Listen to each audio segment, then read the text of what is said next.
Nous allons prier, dit Père, nous te confions ta parole. Éternel des armées, parle-nous ce matin, dans le puissant nom de Jésus-Christ de Nazareth, prions. Éternel, mon Dieu, mon Rédempteur, ce matin, Papa, nous te confions ta parole, le roi des rois. Parle-nous ce matin, parle-nous le Dieu des dieux. Ouvre nos entendements, Père, que ta main puissante, ô Père, mon Dieu, dans le nom de Jésus-Christ de Nazareth. Reçois la gloire, l'honneur, Yahweh. Au nom de Jésus-Christ de Nazareth. Amen. Alléluia. Nous allons lire Luc chapitre 19, versets 41 à 44. Luc chapitre 19, versets 41 à 44. Il est dit, comme il approchait de la ville, Jésus, en la voyant, pleura sur elle et dit, « Si toi aussi, au moins en ce jour qui t'est donné, tu connaissais les choses qui appartiennent à ta paix, tu connaissais les choses qui appartiennent à ta paix, mais maintenant, elles sont cachées à tes yeux. Il viendra sur toi des jours où tes ennemis t'environneront de tranchées, t'enfermeront et te serreront de toutes parts. Ils te détruiront, toi et tes enfants, au milieu de toi, et ils ne laisseront pas en toi pierre sur pierre, parce que tu n'as pas connu le temps où tu as été visité. » Amen. Père, bénis ta parole, au nom de Jésus-Christ de Nazareth. Amen. Le thème de ce message est intitulé « Ne gâche pas les opportunités que Dieu te donnera dans cette année. » Les opportunités que Dieu va te donner, ne les gâche pas dans cette année.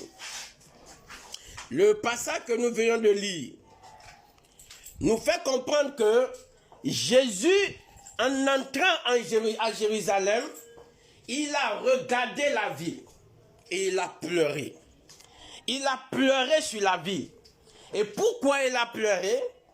Parce que Jérusalem n'a pas compris que Jésus était une opportunité pour eux afin que tout leur projet pourra être accompli. La libération qu'ils sont en train de chercher, la délivrance qu'ils sont en train de chercher, la paix qu'ils sont en train de chercher, ils n'ont pas compris que c'est Jésus qui est l'auteur de cette paix, qui devrait leur apporter cette paix. L'opportunité que Jésus-Christ constituait pour eux, ils n'ont pas compris. Ils n'ont pas compris. Et ils l'ont bafoué. Ils l'ont méprisé. Ils ont développé toutes les formes d'attitude, de comportement à son égard. Et voyant que son temps est en train de finir, et que ceux à qui il a apporté le message en premier, le message du salut en premier, ils n'ont pas compris le message. Ils ne l'ont pas compris. Il a pleuré. Il a regardé la ville, il a pleuré. Il voyait le futur de Jérusalem. Il voyait le futur des Juifs. Comment ils seront, ce qui va leur arriver. Pour le fait d'avoir raté l'opportunité que Dieu leur a donnée de rétablir leur souveraineté et leur autorité parmi les nations. Le fait qu'ils n'ont pas reconnu l'opportunité que Dieu est en train de leur accorder, Jésus a pleuré parce que ce qui va suivre ne sera pas du tout bien. Il a vu le film de tout ce qui va arriver. Tout était devant lui comme ça. Il a pleuré amèrement sur Jérusalem. Ça va être bizarre aux yeux de ceux qui étaient avec lui. Mais qu'est-ce qui lui arrive? Mais ce pourquoi il pleurait, c'était véritablement important. C'était important. Alléluia. De la manière dont les Juifs n'ont pas reconnu l'opportunité là, et ils ont souffert à travers des siècles, Ils ont souffert des années. Holocauste, génocide. Ils ont tout connu. Chassés de leur territoire arraché par les Arabes. Et après, ils sont revenus, ils sont obligés de racheter des portions de terre. Et aujourd'hui, ça continue d'être l'objet de tension au Moyen-Orient. Tout simplement parce qu'ils n'ont pas reconnu l'opportunité que Jésus-Christ constituait pour eux. Beaucoup de gens sont encore dans les mêmes cas. Vivent la même situation. Gâchent les opportunités que Dieu leur accorde pour pouvoir sortir d'une situation, pour changer de niveau, pour entrer dans la gloire. Il y en a qui les gâchent. Et on pense que Dieu n'est pas en train de travailler, que Dieu ne se préoccupe pas de notre cas, alors que Dieu se préoccupe de notre cas. C'est nous-mêmes qui ne sommes pas attentifs à ce que Dieu est en train de nous dire. C'est nous-mêmes qui bafouons l'autorité de Dieu et c'est nous-mêmes qui gâchons nos opportunités. Lorsque nous sommes en train de parler d'opportunités, il s'agit de tout ce qui peut faire basculer la vie d'un individu de la négativité en positivité, de la pauvreté à la richesse, de la faiblesse spirituelle à la grandeur spirituelle. Et c'est des opportunités qui permettent d'atteindre ces genres de niveaux. Ce sont des occasions que Dieu nous présente. Et lorsque tu parviens à saisir cette occasion, ta vie est impactée pour toujours. Vous allez attendre des témoignages que ma vie a été transformée, spirituellement bien sûr, lorsque j'ai écouté tel homme de Dieu parler. J'ai assisté à telle conférence. J'ai assisté à telle formation. Ma vie a été impactée. Beaucoup de personnes, leur vie a été transformée. Parce que Dieu leur a préparé, a mis devant eux une occasion. Et ils n'ont pas bafoué cela. Ils n'ont pas vu que c'est le routine. C'est l'habitude. Et ils ont saisi cela. Et leur vie a été changée. Nous sommes dans notre état, nos situations, parfois parce que nous gâchons les opportunités. Nous gâchons les opportunités. Les opportunités, encore, c'est tout ce qui peut être à l'origine d'un changement positif dans la vie d'un individu. Pour dire simplement, les opportunités sont des catalyseurs de destinée. Ce sont des catalyseurs de destinée. La destinée est là, mais l'opportunité vient booster cette destinée, vient éclore cette destinée, permet la manifestation de tout ce qui est inscrit dans cette destinée.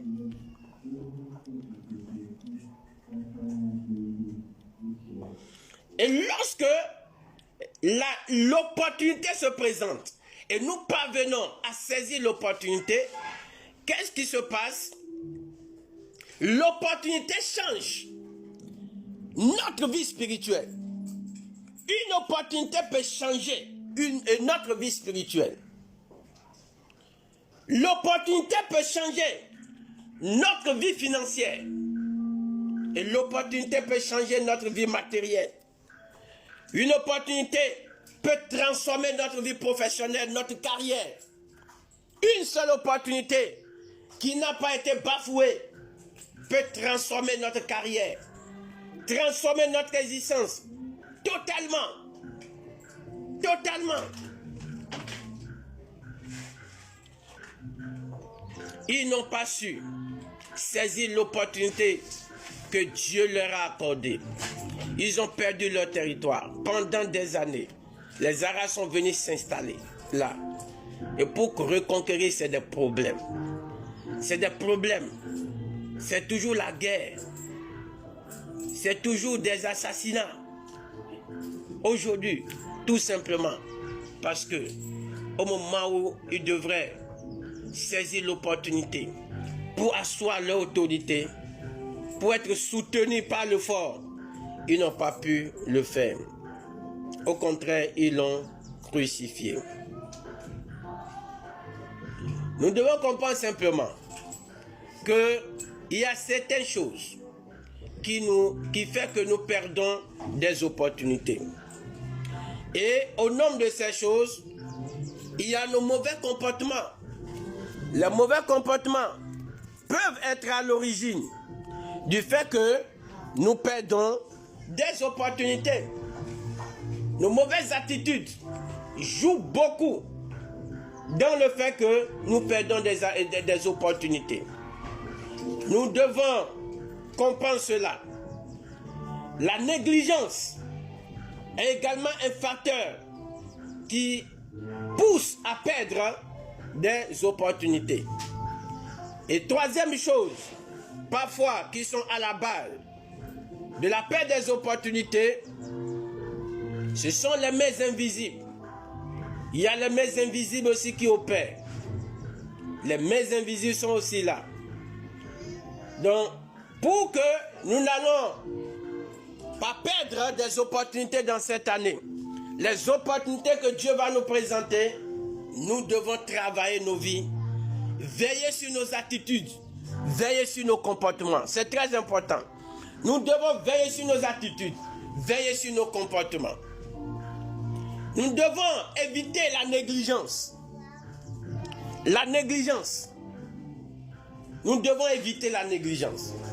Si nous évitons la négligence, pour dire que non, ça là c'est toujours comme ça on l'a fait, ça a été toujours comme ça, c'est toujours la même personne, c'est toujours le même refrain. Si nous enlevons cela de la tête, nous allons vaincre la négligence. Et lorsque nous vaincons, nous avons la victoire sur la négligence, le reste là, ça va suivre. Le reste va suivre. Nous devons également prier contre ces destructeurs, les mains invisibles qui opèrent pour que nos opportunités puissent nous échapper. Nous devons prier dans ce sens-là pour qu'ils ne nous attirent pas dans la distraction. C'est important. Si nous ne voulons pas perdre des opportunités dans cette année 2024, voilà ce qu'il y a lieu de faire. C'est ce que nous devons faire.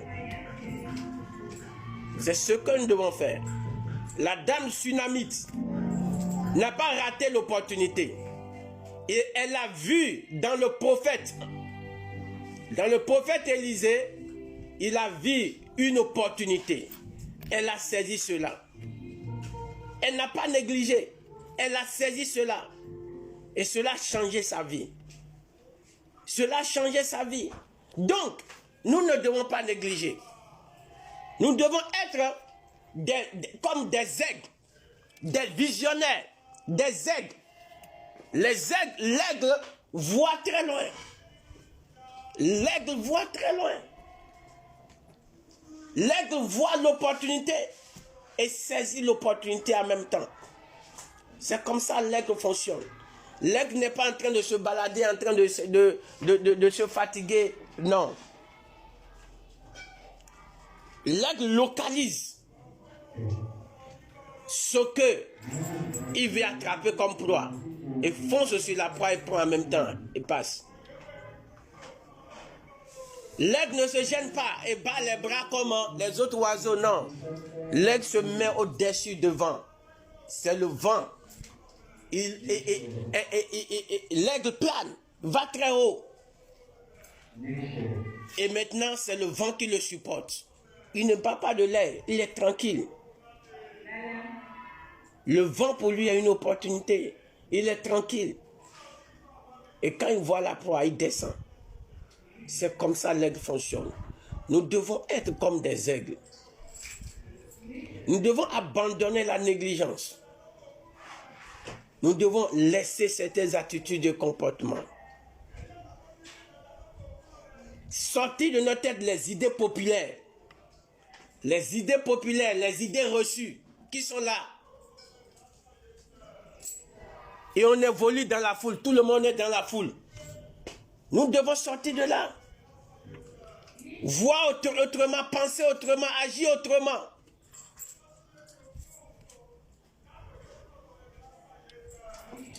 Quelqu'un dit, si tu marches avec la foule, tu vas finir à la même destination qu'eux. Tu marches avec la foule, tu suis la foule, tu vas finir dans la même destination. Il faut chercher ton chemin. S'il tombe dans le trou, tu vas rentrer dans le trou. S'il tombe dans le malheur, tu vas tomber dans le malheur. Tu vas avoir le même langage que tout le monde. Même réflexion. Même refrain. Même idée populaire.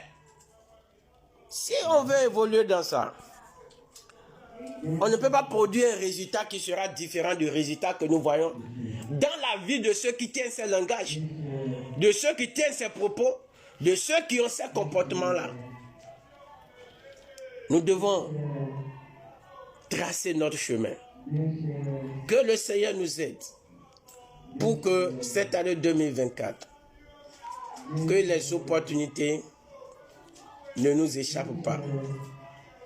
Que les opportunités ne nous échappent pas. Comme on est venu déposer un colis sur la chaise d'une dame parce qu'elle est toujours fidèle. Mais elle n'a rien, mais toujours fidèle. Elle vient toujours à l'église. C'est un pasteur qui a raconté l'histoire. Et quelqu'un a localisé, bien je ne sais pas. Et on a écrit, c'est pour celle qui s'assoit ici. Ou bien qui va s'asseoir ici. On a mis ça sur la chaise. Ben, quand quelqu'un vient voir que, certainement il y a quelqu'un là. Il y a quelqu'un là. Donc, d'habitude, c'est là qu'elle reste. Mais le jour là, c'est le jour là qu'elle a trouvé à manquer l'église. C'est elle qui a été toujours présente. C'est le jour là qu'elle a trouvé à manquer l'église. C'est quel esprit ça? Comment on peut appeler ça même? Et c'est une autre personne. Mais, la salle est déjà remplie, mais il n'y a personne là. A soulevé l'emballage, il est assis, et puis après, il a vu ce qui est écrit dessus. Et lui, il a pris ça. Il a dit que c'est pour lui, celui qui va s'asseoir là. Lui, il a pris ça. L'opportunité là, il a raté. À cause de quoi? La négligence. Bon, je ne sais pas.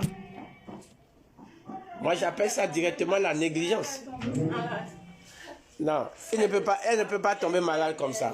Ce n'est pas une maladie. Ce n'est pas qu'elle est malade. C'est la négligence. C'est Dieu qui a envoyé ça. Et Dieu sait qu'elle doit être en bonne santé en ce moment. Dieu sait qu'elle doit être en bonne santé. Donc, voilà un peu. Nous allons prier. On va dire, Seigneur Jésus, cette année, je ne vais pas rater des opportunités. La main qui me fait rater les opportunités, Éternel Dieu, détruis-les.